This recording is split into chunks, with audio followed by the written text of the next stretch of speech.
আসসালামু আলাইকুম। আমরা এই মুহূর্তে আছি দাকব উপজেলার সদস্য সচিব আমাদের প্রিয় বড় ভাই আব্দুল মান্নান খান সাহেবের সামনে। আলোর খবরের পক্ষ থেকে তাকে এবং খুলনা দাকব বটিয়াঘাটা খুলনা 1 আসনের নবনির্বাচিত আলহাজ আমির এজাজ খানের পক্ষ থেকে শুভেচ্ছা অভিনন্দন। এবং তিনি যে নির্বাচিত হয়েছেন সনাতনীদের ভোটে এক কথা আলোচনা চলছে দাকব উপজেলা জুড়ে, দাকব বটিয়াঘাটা খুলনা জুড়ে আলোচনা রয়েছে। এই বিষয়ে আপনার অনুভূতি এবং আপনাদের নেতাকে নিয়ে আপনাদের অনুভূতিটা কি আপনারা আমাদেরকে একটু জানাবেন।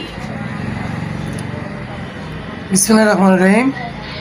প্রিয় সাংবাদিক ভাইয়েরা, আপনারা জেনেছেন যে স্বাধীনতার 54 বছর পরে এই আসনটি বিএনপি ছিনিয়ে নিয়েছে এবং এই আসনটি পাওয়ার জন্য যাদের সবথেকে বেশি অবদান তারা হচ্ছে আমার সনাতন ধর্মের ভাই এবং খ্রিস্টান সোসাইটির মানুষ।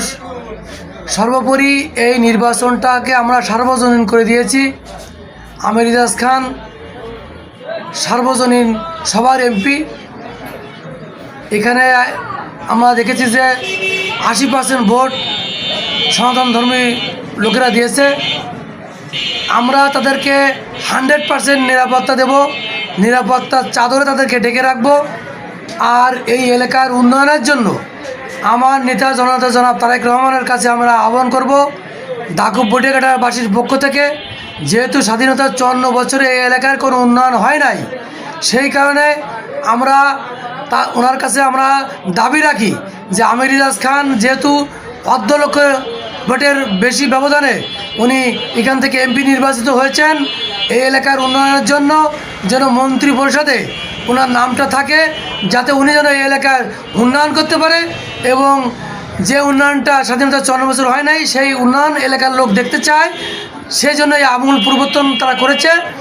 আর আমার দাকব বটিয়াঘাটার সকল সনাতন ধর্ম অবলম্বী ভাইয়েরা এবং খ্রিস্টান সোসাইটির ভাইয়েরা রয়েছেন, তাদেরকে বলতে চাই আমির এজাজ খান তো আছেই এবং আমার দল বিএনপি তাদেরকে সার্বক্ষণিক নিরাপত্তা দিয়ে রাখবে, নিরাপত্তার চাদরে ডেকে রাখবে ইনশাল্লাহ।